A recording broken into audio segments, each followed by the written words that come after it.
This didn't unfold over years, it happened in hours.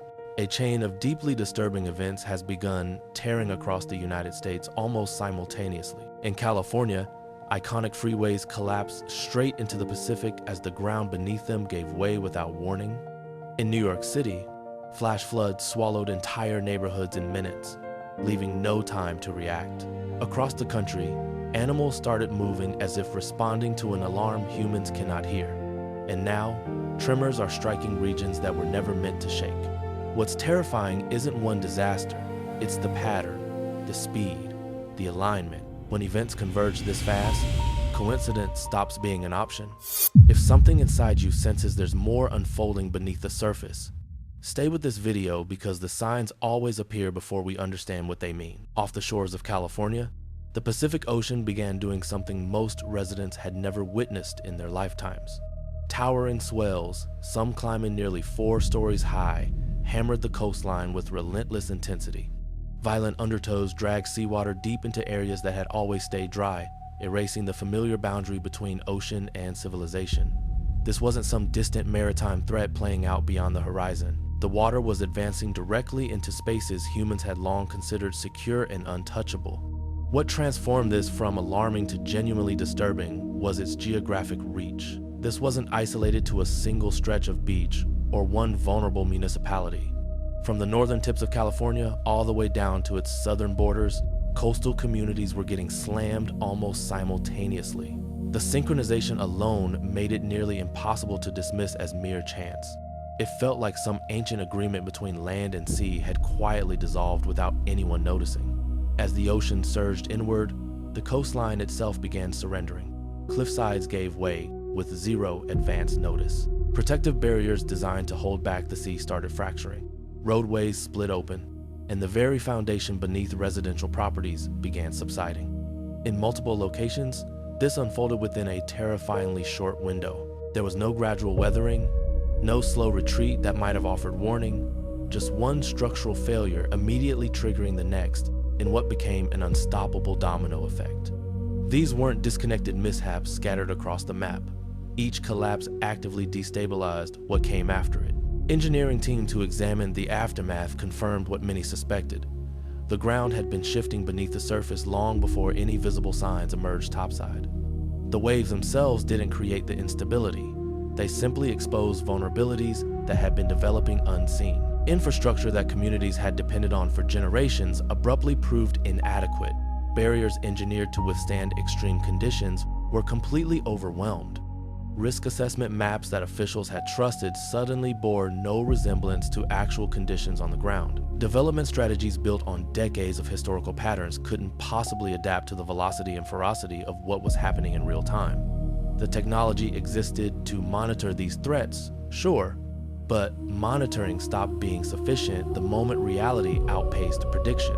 The truly chilling moment arrived when ocean water began invading everyday residential life. Seawater pushed directly into neighborhoods, triggering urgent mandatory evacuations across Palos Verdes, Malibu, Santa Monica, Santa Cruz, San Diego, and Humboldt Bay.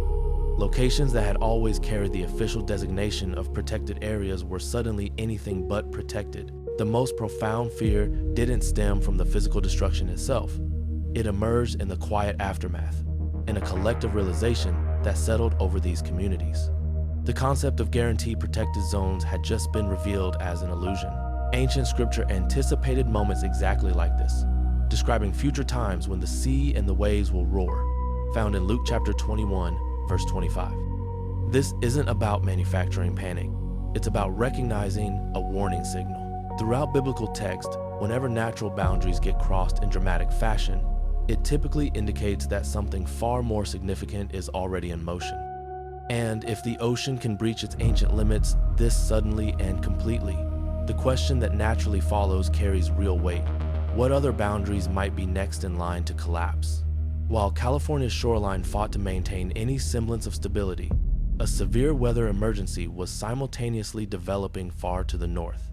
Throughout southeastern Alaska, particularly surrounding Juneau, snow accumulation had already topped nearly 8 feet, pushing close to quadruple the normal seasonal average. This had moved well beyond the category of unusually harsh winter conditions. This represented an extreme and dangerous buildup of frozen precipitation. Then the atmospheric conditions shifted dramatically and without warning.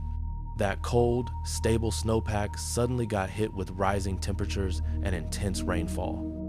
Rain poured directly onto layers of deep accumulated snow, which immediately triggered both flooding alerts and avalanche evacuation orders at the same time. What had seemed solid and stable transformed into an active threat within hours. Local emergency officials issued warnings that virtually every known slide path along the coastal mountain ranges had escalated to high-risk status. The rainfall continued with barely any interruption, systematically weakening mountain slopes and leaving communities with almost no meaningful reaction time. Meteorological teams traced the root cause back to a stationary atmospheric river system drawing massive amounts of moisture directly from the Gulf of Alaska. Instead of moving through the region, as these systems typically do, this one parked itself overhead, absolutely saturating the landscape with continuous precipitation. The concern wasn't simply about total accumulation of snow or rain, it was about the terrifying speed of the transition. Winter conditions essentially flipped overnight, pushing natural systems past their breaking points with no gradual progression. This pattern reflects something much broader happening across multiple regions. Weather systems no longer follow the predictable rhythms communities have relied upon for generations. Stability keeps getting replaced by extremes, and the window for adequate preparation keeps shrinking. Christ himself warned that before major turning points in history, there would be distress across the earth and confusion among populations as nature itself begins responding to deeper changes, also found in Luke chapter 21, verse 25. Alaska isn't experiencing this in isolation. As both land and atmosphere lose their historical balance, Scripture reminds us these signs weren't given to generate widespread panic, but rather to sharpen our awareness. Because when creation starts shifting at this accelerated pace, it's usually signaling that something profound has already begun changing far beneath what we can see on the surface. Everything started during that transitional hour over Kansas City, that peculiar moment suspended between daylight and darkness when the sun had already set but true night hadn't yet taken hold. The sky hung dark and oppressive, choked with thick gray clouds that carried no moisture, only an unnatural silence. The air felt cold and motionless, as though time itself had paused. Then, without any warning whatsoever, those clouds split apart and pure white brilliance descended from above. It was an intense white luminosity that tore straight through the cloud layer, dropping toward the ground at impossible speed. This bore no resemblance to lightning. It didn't flash or crackle. It made absolutely no sound. The light fell like an enormous blade dropping from the heavens, slicing through the atmosphere and detonating in a residential district below, creating a perfect ring of blazing illumination. The radiance spread outward across the sky, bouncing off buildings and structures, making the entire metropolitan area appear engulfed in flames for several seconds. Moments later, those flames dissolved, leaving behind a spiraling column of smoke, bright as polished silver, twisting and extending upward until it dissipated back into the dark cloud cover. People who witnessed this moment later recounted it with trembling voices and shaking hands. Some shrieked in shock, others stood frozen in place. Vehicles came to sudden stops in the middle of streets. Families rushed out of their homes. Church bells began ringing despite no one being near the ropes. The light itself produced no audible sound, yet the silence it left in its wake felt louder and heavier than any thunderclap. Weather experts scrambled to categorize it as some form of plasma discharge, but there was a critical problem with that explanation. There was no active storm system present, no magnetic data supporting the theory, absolutely zero lightning activity registered for hundreds of miles in any direction. Radar displays showed completely calm atmospheric conditions. Scientific instruments detected nothing unusual. Whatever this phenomenon was, it materialized from nowhere. No shifting cloud formations, no atmospheric disturbances preceding it, just a vertical beam that manifested and vanished as if traced by a divine hand. The footage spread throughout the nation and people quickly dubbed it the Spear of Heaven. Religious leaders reminded their congregations that Matthew chapter 24, verse 27 had long prophesied such a vision. For as the lightning comes from the east and flashes even to the west, so will the coming of the Son of Man be. Kansas, positioned at America's geographical heart, was struck dead center. The symbolism couldn't be ignored, as though heaven itself had aimed with precision at the nation's core. Scientists hunted for data. Believers searched for deeper significance. To some, this was merely an electrical anomaly requiring further study. To others, this represented a divine communication, a warning delivered through radiance. The occurrence wasn't destructive in nature. It was awakening something dormant. As the smoke dissipated and darkness reclaimed the sky, people remained standing beneath that heavy atmosphere, whispering thoughts no one felt brave enough to voice aloud. If heaven has pierced through to earth once, what happens when it penetrates again?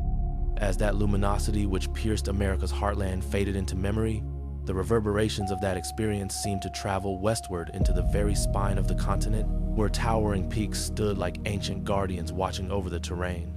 Several days afterward, deep within the Rocky Mountains, a group of hikers discovered something partially buried within stone, an oxidized chest wedged tightly between two rocky ledges, positioned as though deliberately concealed there long ago. When the chest was finally forced open, the surrounding air carried an odd metallic aroma. Within lay gold coins, precious gems, and artifacts that sparkled even in the cave's dim illumination. But what truly captured attention were the engravings, inscriptions that nobody could immediately decipher. Carved along the container's edge were faded yet unmistakable Hebrew symbols. Accompanying them were geometric patterns resembling those found on ancient Middle Eastern official seals.